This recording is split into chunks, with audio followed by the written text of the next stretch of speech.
Goeiemôre. Dit lyk my die mense kry koud. Ek hoop julle het almal 'n baie lekker week gehad. So tussen deur die koud kry en alles. Dit is ook nodig. Ek is glad nie 'n wintermens, glad nie. Maar die winter het ook sy mooi en ek weet dat die winter is nodig vir verskeie redes, onder andere ook want wanneer die somer dan nou weer aanbreek, dan waardeer ons dit weer meer.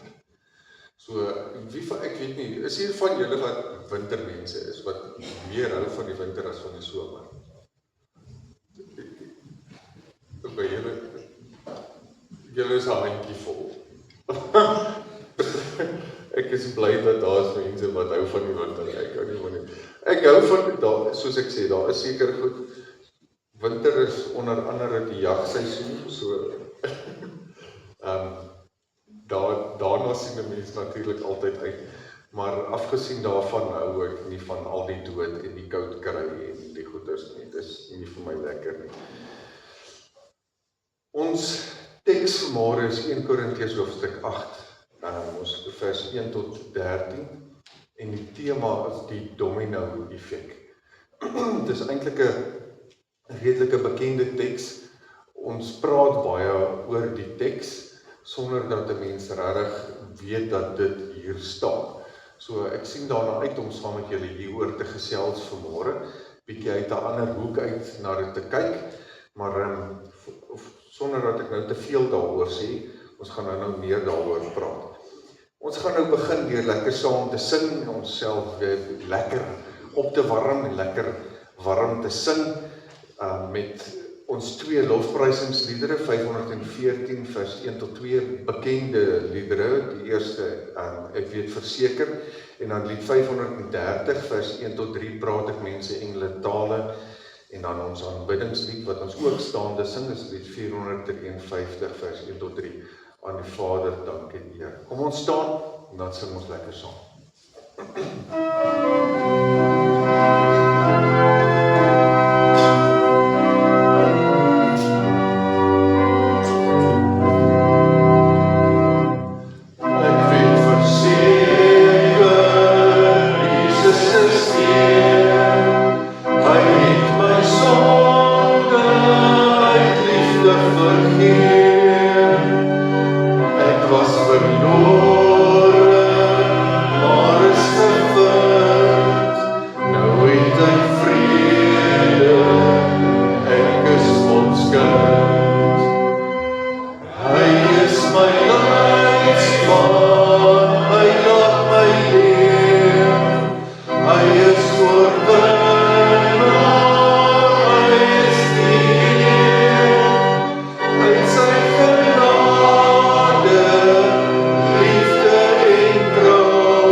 My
in die erediens.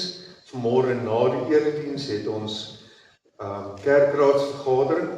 Daar is koffie en tee na die erediens, sodat jy daarom net weer kan gaan iets warm kry om en dan die deurkollekte vanmôre gaan vir die diens van barmhartigheid op die kalender staan. Ons het vanmôre deurkollekte vir die Rinsfonds, maar dit is dan nou geskuif na volgende week toe, omdat ons die deurkollekte vir vandag aangeskuif het. En dan het ons veronderstel om 'n jeugdiens te hê volgende week, maar ons het toe nou gevra wie almal hier gaan wees, en hier gaan heeltemal te min wees, in totaal dink ek is omtrent 10, so die jeugdiens wat volgende week sou plaasvind, skuif ons ook daarna uit na die begin van volgende kwartaal toe, en en die jeugaand is ook dan aan die begin van volgende kwartaal, so hopelik kry ons dan nou meer siele dan nou by die jeugdiens en die jeugaand volgende kwartaal. So vandag was eintlik dan nou die afsluiting vir die katedese, die laaste katedese vir die kwartaal was dan nou vandag. Dan volgende naweek is nou lang naweek en die week daarna is dit Vadersdag. So ons het volgende week en die week daarna nie katedese nie, so ons het eintlik eers weer katedese volgende kwartaal na die opening. Dit is eksamentyd en ek wil tog vir almal wat besig is met eksamen of nou hierdie week gaan begin met eksamen, wil ek sê baie sterkte. Dit is nou vir die wat eksamen skryf, as ook al die onderwysers wat nou moet merk en al die dinge, en dan nou ook mamas en papas wat se seuns wees knaag, so met sy eksamentyd, baie sterkte, dit is 'n uitdagende tyd, en hier op die platteland is eksamentyd en strooptyd dieselfde tyd, so dit is uitdagend. Almal kners op hulle tande en almal het staalborsels op hulle tande nodig, nie net hare op hulle tande nie. So baie sterkte. Dis 'n uitdagende tyd, maar dit sal verbygaan. So druk net weer, byt net vas. Die stroper sal werk tot aan die einde, al moet jy regmaak tussendeur, en die eksamen sal ook verbygaan, al moet jy so nou en dan 'n skelwoord gee of omkoop met 'n sjokolade of wat ook al. This too shall pass. Dan is dit vakansie. So byt net vas. Ons het nie spesifieke name op ons voorbereidingslys hierdie week nie, maar ons weet tog mos nou, daar's baie mense wat griep het en siek is en al die dinge, selfs 'n klomp varke onder ons met wat varkgriep het. So vir almal wat op hierdie stadium 'n snotneus het of varkgriep het of 'n kombinasie van die goeters het, baie sterkte. Ons dink aan julle ook en ons dink maar aan mekaar. So baie sterkte daarmee. Maar ons het wel verjaarsdae hierdie week. So terwyl hy nou opstaan en gaan begin uitbeweeg, daar is 'n carry and reisverkope vir ons vir Vadersdag. En dis die 19de. So asseblief plaas julle bestelling sodat ons kan weet vir hoeveel om reg te maak. En dan dit is dan nou vanaf 11 uur kan jy dit kom afhaal. En die vrouediens berei dit voor. So plaas asseblief julle bestellings. Verjaarsdag. Die 9de Jannie verjaar die 9de. En dan die 10de verjaar Lindy van Sail. En dan die 11de Tannie Huybrecht Blauw. Wie sal Tannie Huybrecht se sjokolade? Dankie Lida. Lida sal Tannie Huybrecht se sjokolade asseblief vir haar vat om vir haar te gaan afgee. En dan Rona sal asseblief Lindy se sjokolade vat om hom vir haar te gee met die Bybelstudie. En dan die 12de verjaar Jolene, sy's nie hier. Wie sal haar sjokolade asseblief vir haar gaan aflaai? Daar agter, dankie Stefanie. En dan Lisa, Lisa Trotsky, sy verjaar ook die 12de. Is daar iemand wat haar sjokolade vir haar sal kan vat asseblief? Julle moet tog vir die mense sê, hulle moet dankie Debbie. Julle moet asseblief tog vir die mense sê, hulle moet hulle sjokolade self kom haal. Hierdie ding dat ons dit aflaai is 'n onding, hulle moet dit self kom haal. As jy nie is nie, mis jy. Ons gaan iewers moet ons nou hulle, ja, oom Jan stem saam. As jy nie hier is nie, mis jy. En dan die 13de verjaar, Nina, sy sit daarbo. Nina, baie geluk met jou verjaarsdag. Ek hoop jy het 'n baie lekker dag en 'n lekker week, né? Sal iemand Jannie se sjokolade vir hom kan vat? Is hy klaar hier nou, man? Is hy toe nou weg? Ja. OK. Ons sal daarom vir hom 'n boodskap kan stuur, al is dit via sy suster, asseblief. Dankie.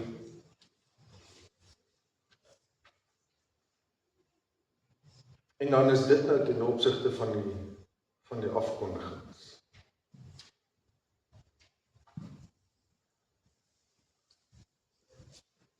Daar is nog 'n laaste afkondiging. 'n Ou lidmaat, jong ou lidmaat wat weer terug is in ons midde. Ons het jou attestate ontvang, hier is dit. Jy is nou weer offisieel met papier hierso. Jy is nou geregistreer. Baie welkom terug, Niels. Is lekker om jou weer op ons banke te sien. Jy moet vassit. Ons gaan jou vanmôre kies as 'n diaken by die kerkraadsvergadering. Jy weet net nog.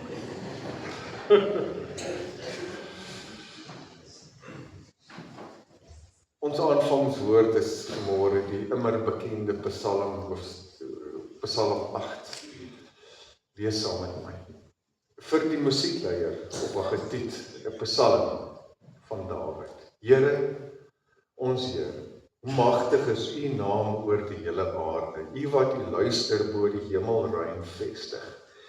Deur die mond van kleuters en suigelinge het u mag gevestig, vanweë u teenstanders, om vyande en wraakgieriges stil te maak. Wanneer ek na u hemelruim kyk, die werk van u vingers, die maan en die sterre wat u gevestig het, wat is die mens dan dat u aan hom dink? 'n mensekind dat u aan hom aandag skenk. U het hom net minder as 'n hemelse wese gemaak.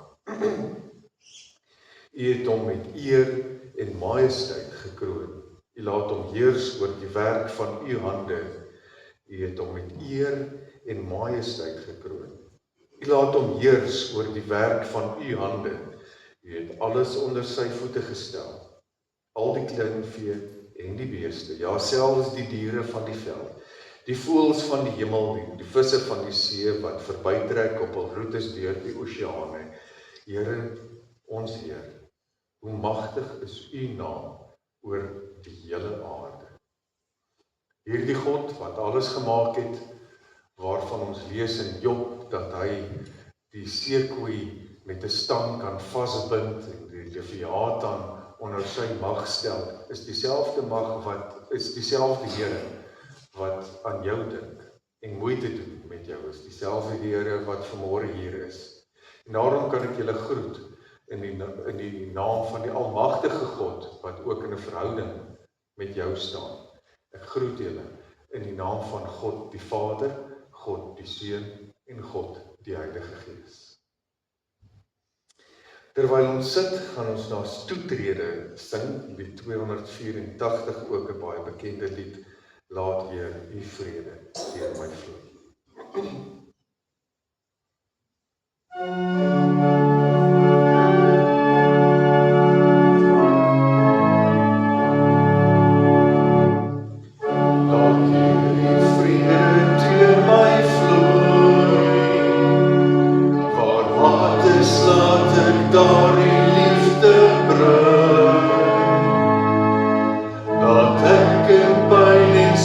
Vertroostend wees en krag gee deur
teenwoordigheid te kan bymekaar kom. Help ons, Here, om altyd te onthou dat dit nie as vanselfsprekend aanvaar kan word dat ons in 'n erediens mag en kan wees.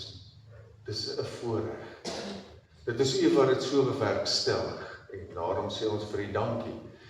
Dankie, Here, dat U dit so beskik dat ons die voorreg mag hê om in U teenwoordigheid by mekaar te kan kom. As 'n geloofsgemeenskap en 'n gebou te mag hê waarheen ons kan kom om U naam in aanbidding te mag aanroep. Here, en daarmee saam ook die voorreg dat ons in Afrikaans 'n Bybel het. En in Afrikaans dit mag loof en prys en te aanbid. Here, en dat hierdie Bybel wat ons in Afrikaans kan lees, ook U woord is, U lewende woord. En daarom bid ons, terwyl ons nou met U woord gaan besig wees, kom praat met ons, Here. Ons luister graag. Amen. Lees saam met my 1 Korintiërs hoofstuk 8 vers 1 tot 13.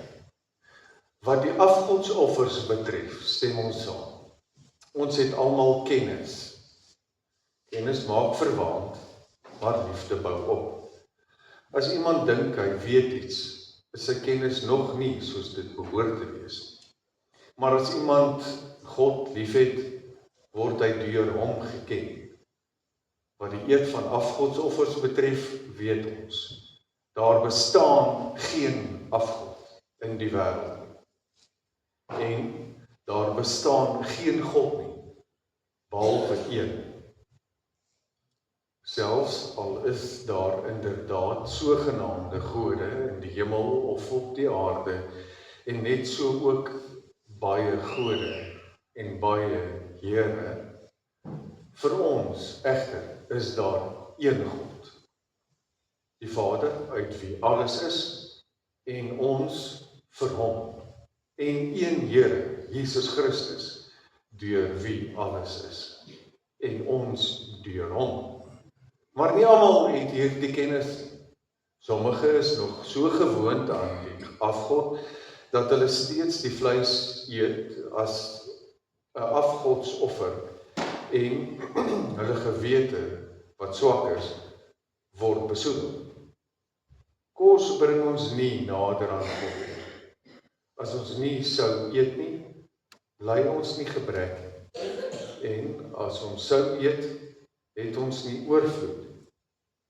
Pas op, dat hierdie vryheid van julle nie vir die swakkes 'n struikelblok word nie. Want as iemand jou, wat die kennis het, in 'n afgodstempel aan tafel sien, sal hy nie, omdat sy gewete swak is, aangemoedig word om afgodsoffers te eet nie. Dan gaan die swakke, 'n broer vir wie Christus gesterf het, verloor as gevolg van jou kennis. Deur op die manier teen die broers te sondig en hulle swak gewetenis te kwets, sondig julle teen Christus. Daarom, as kos my broer laat struikel, sal ek beslis vir ewig nie weer vleis eet, sodat ek nie my broer laat struikel nie. Ons lees tot sover.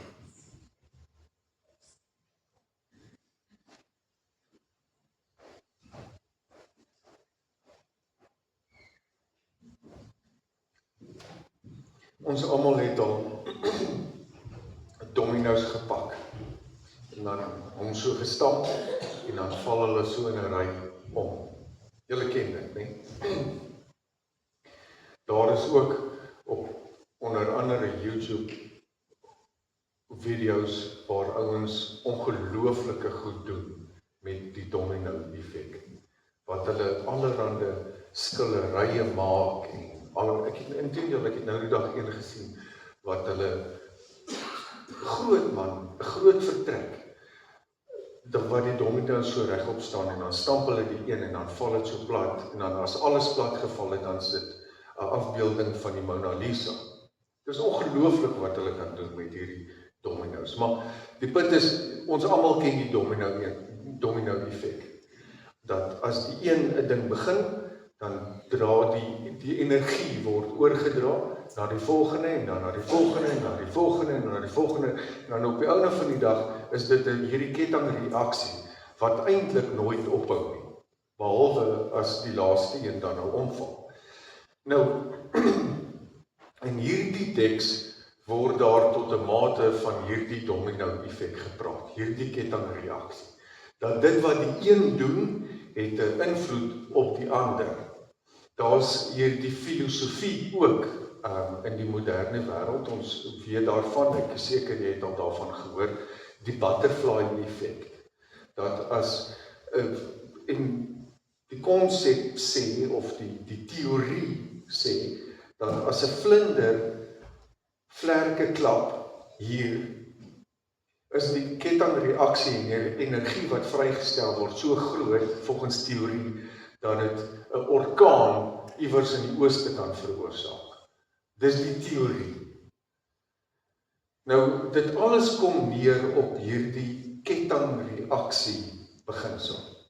En dis wat Paulus hiervan praat. Nou, in die Griekse wêreld, toe die Christendom basies ontstaan het, was die gelowiges op daai stadium nog geken as mense van die lig. Hulle was nog nie bekend, hulle het nog nie bekend gestaan as Christene nie.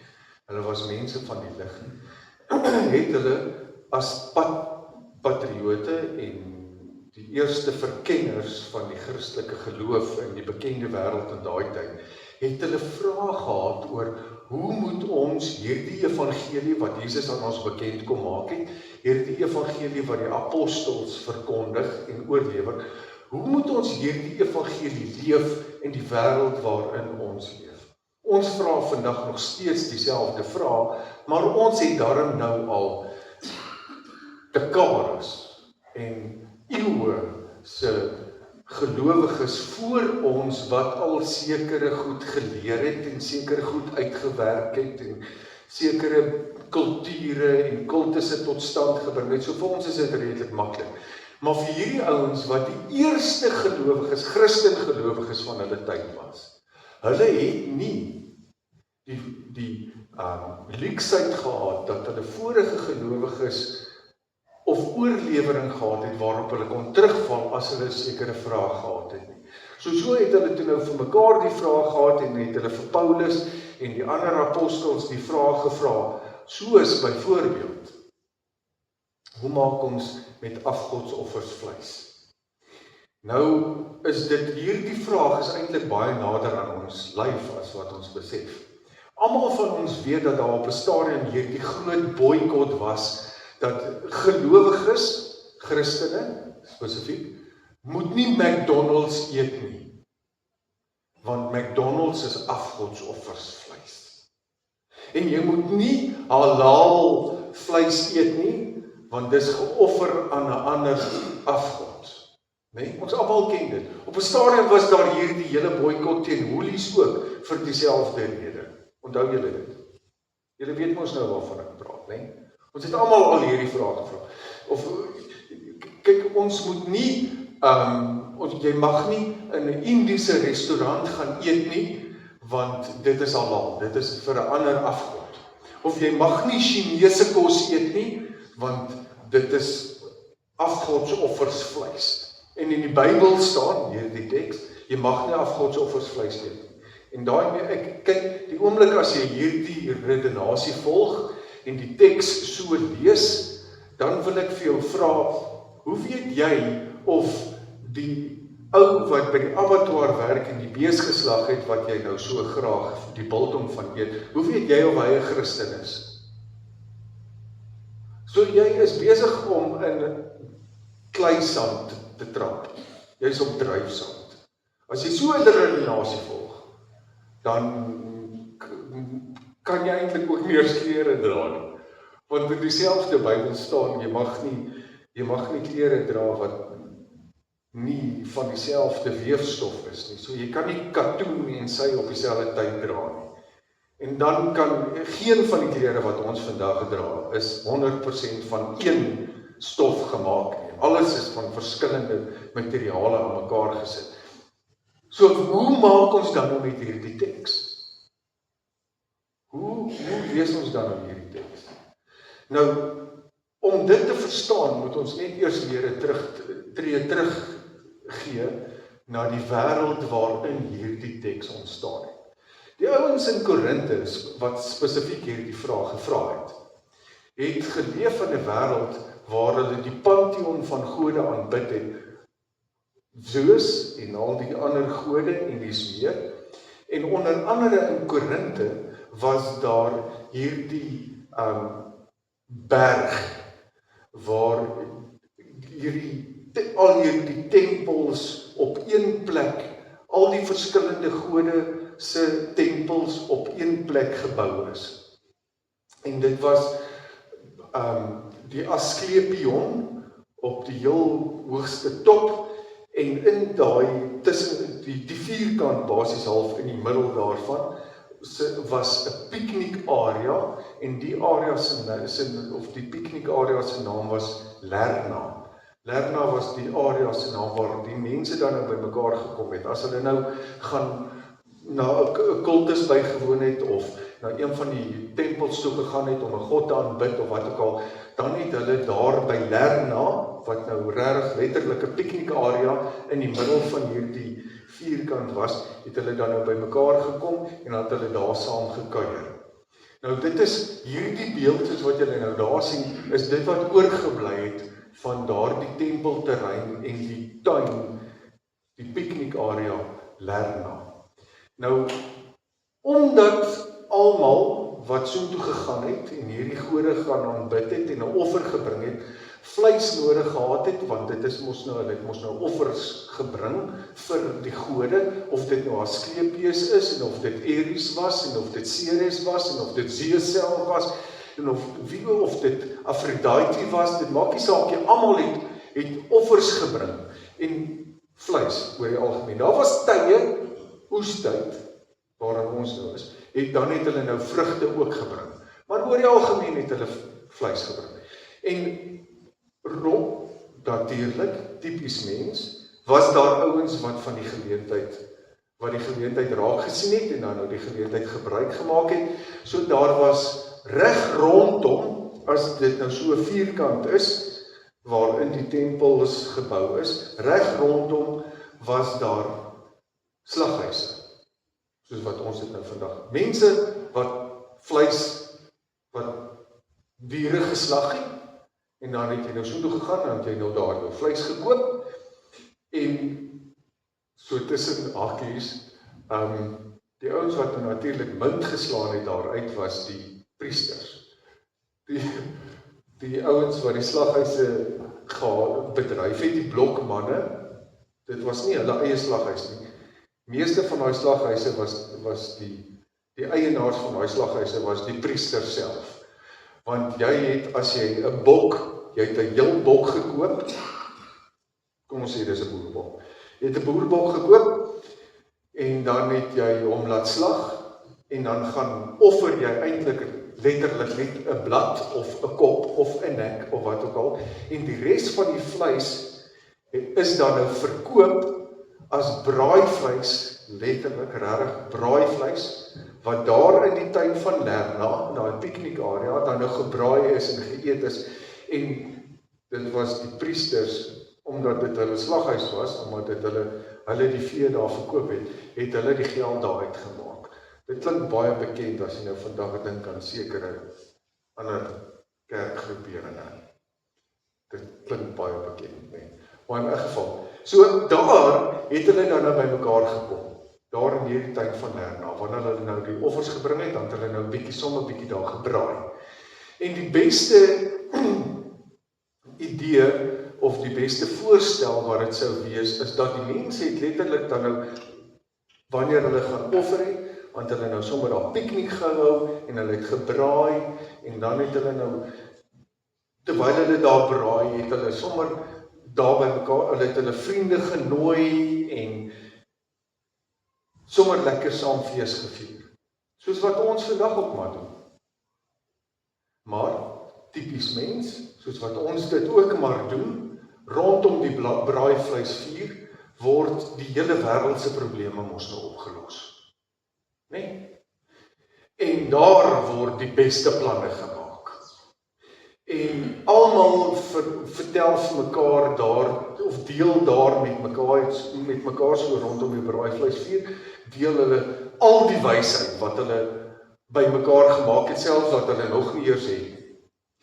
En die beste besigheidstransaksies is altyd daar aangegaan. Die beste voorbeeld wat ek nou kan maak vanmôre is op die golfbaan. Nou, almal van julle weet dat die grootste besigheidstransaksies of die beste besigheidstransaksies word gemaak op die golfbaan. Waar? By die 9de puitjie. 19de puitjie. By die 19de puitjie, daar word besigheidstransaksies geklink. Nee? Vennote word, of vreemdelinge word daar vennote, en ja, ek sien julle knik julle koppe, want julle weet nou presies waarvan ek praat. Nou die tuin van Lerna was nou die 19de puitjie, soos wat ons dit vandag sou ken. So jy is genooi om saam te gaan offer, of jy nooi jou pelle om saam met jou te gaan golf speel, en dan nooi jy 'n klomp ander besigheidsouens, soos met 'n golfdag, dan maak julle die span golfers op, sodat julle, want die idee is soos wat julle nou maar bietjie golf speel, nou praat julle sommer bietjie besigheid ook, né? So, dieselfde daar, by die tuin van Lerna. Jy is genooi deur die persoon, wat dan nou hier in hierdie geval die gasheer sou wees, om saam met jou te gaan piknik hou, of te gaan braai, terwyl hulle nou sommer gaan offers bring. Nou vra die gelowiges, kan ons dan nou van daai vleis eet of nie? En die rede daarvoor is, wanneer jy deur iemand genooi word om Lerna toe te gaan en saam te gaan braai, is jy genooi met die idee dat jy gaan besigheid doen. En jy is ook deur 'n persoon genooi, slegs omdat jy gesien is as dat jy in dieselfde sosiale stand is as daai persoon. So as 'n besigheidsman jou nooi Lerna toe om te gaan braai, beteken dit dat jy 'n besigheidstransaksie gaan klink, nommer 1. Nommer 2, dat jou besigheid gaan beter doen. Julle begryp nou wat ek sê nie. So, as jy nee sê, dan beteken dit skaamte of oneer aan die persoon wat jou nooi, sowel as aan jou. So, jou besigheid val. Nou die Christene het nodig, net soos enigiemand anders, dat hulle besigheid sal goed doen, want dis hoe hulle oorleef. Maar nou weet hulle, dat hulle glo nie in die afgode aan wie die vleis geoffer word. So, hoe maak ek nou? Kan ek nou nog gaan braai, saam met die ouens, terwyl ek weet dat daai vleis eintlik gegee word aan 'n ander offer, aan 'n ander God? Mag ek nog gaan deelneem aan daai braai? Mag ek nog daar gaan, want jy kan ook nie na die braai toe gaan en nie die kos eet nie. Dan veroorsaak dit ook oneer. So, hoe nou gemaak? Verstaan julle begryp nou die dilemma waarin hulle is. En nou sê Paulus, jy weet van beter. So as jy McDonald's eet, of jy eet by die Indiese restaurant kos wat halal is, jy weet mos nou, daar is geen ander God nie, behalwe God. So as hulle daai vleis voor die tyd wil slag, terwyl hulle 'n ander God se naam uitroep terwyl die bloed vloei, so wat? Daai God bestaan in 'n geval nie. Die bees word geslag. En wanneer jy eet, dan bid jy tog mos nou en dan offer jy dit aan die God wat ons tog weet wat die ware God is en wat leef. So wat? Die vraag is, nou kom ons by die domino effek. Die vraag is, as iemand anders na jou kyk, wat sê dit van God? Want onthou, jy is 'n lewende evangelie. So as jy daar sit en jy in Lerna en jy eet vleis wat aan Asclepius geoffer is en 'n nuut bekeerde gelowige, of 'n nuut bekeerde Christen sien jou daar raak en hy is nog half vasgevang in die godendom, watter impak gaan dit op hom hê? Wat sê dit van God as jy daar sit en jy eet die vleis wat aan Asclepius geoffer is vir iemand wat nog besig is om te wonder oor die evangelie, oor God?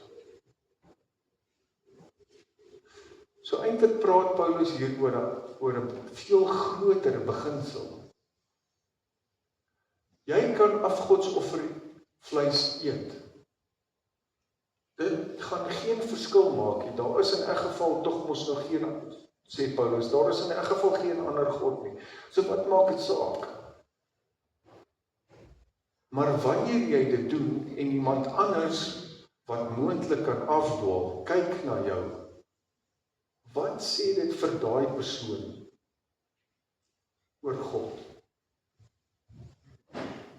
En die beginsel is dan nou eintlik kring verder uit. In alles wat jy doen, vir jou wat van beter weet, maak dit nie 'n verskil nie. En is dit eintlik, dis deel van jou alledaagse lewe. Maar as iemand van buite af na jou kyk terwyl jy dit doen, wat sê dit vir daai persoon van God? En in praktyk, as jy vanmôre hier sit en jy weet jy het hierdie week wat kom, een of ander afspraak of een of ander ding wat jy gaan doen. En jy weet dat jy dit gaan doen terwyl ander na jou gaan kyk. Vandag, hier op die banke,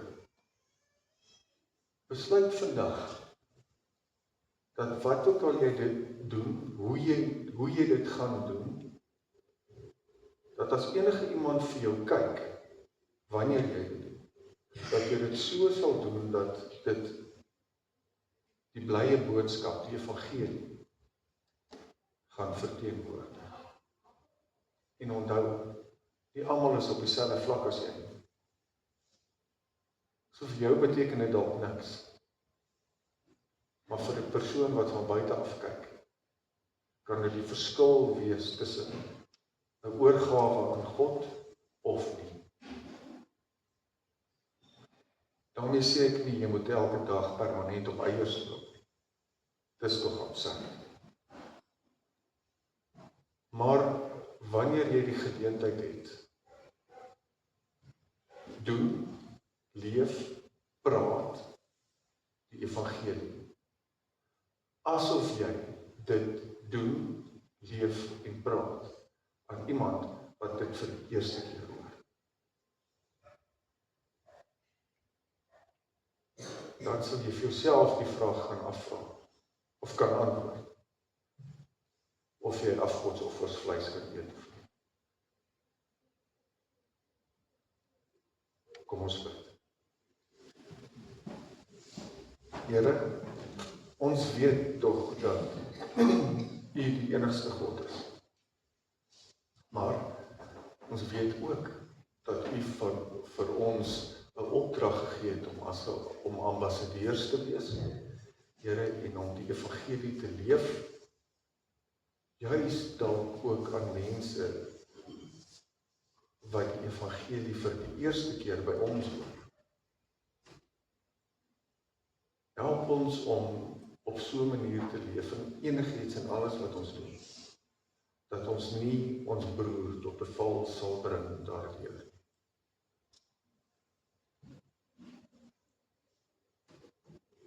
Dankie Here dat ons vry kan wees. Vry kan wees van allerhande wêreldse reëls of selfs afgodse reëls. U maak ons vry. U bepaal, Here, dat ons die lewe kan leef en dit in oorvloed. Here, help ons net om, wanneer ons dit doen, dat ons dit so sal leef en doen, dat dit tot eer en verheerliking van U naam sal wees. Ons bid dit in Jesus se naam. Amen. Ek gee nou geleentheid vir die opname van die damoffers.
Here, dankie dat U vir ons 'n oorvloed gee en dat ons uit daardie oorvloed weer kan teruggee met die doel dat ons U daardeur wil verheerlik. En daarom wil ons bid, Here, dat U hierdie offer as aanneemlik sal aanvaar en dat U vir ons die onderskeidingsvermoë sal gee dat ons dit sal gebruik tot eer en verheerliking van U naam. Amen. Ons gaan nou staan vir ons slotsaam. Dis die 511 verse 1 en 2 lei U ons lig. Dan bly ons staan vir die seënheidspraak in die sin van die amen aan die einde en dan kan ons lekker gaan 'n lekker koppie koffie gaan drink.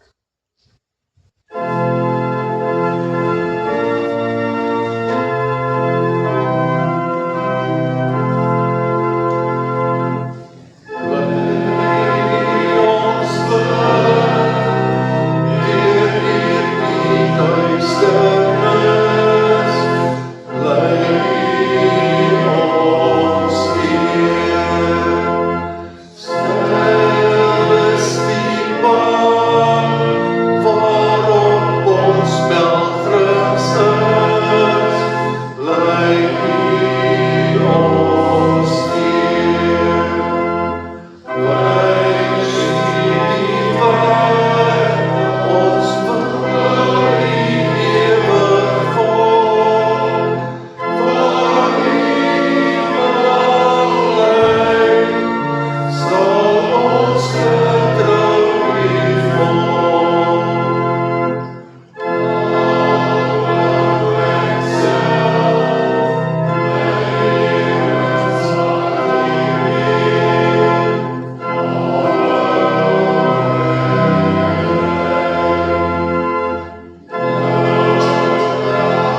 in die teenwoordigheid van die Here en leef elke dag so dat jy 'n lewende evangelie is, tot eer en verheerliking van God se naam. Die genade van God ons Vader, die liefde van ons Here Jesus Christus, die hoop, leiding en nabyheid van die Heilige Gees sal by julle elkeen wees en bly nou en tot in alle ewigheid. Amen.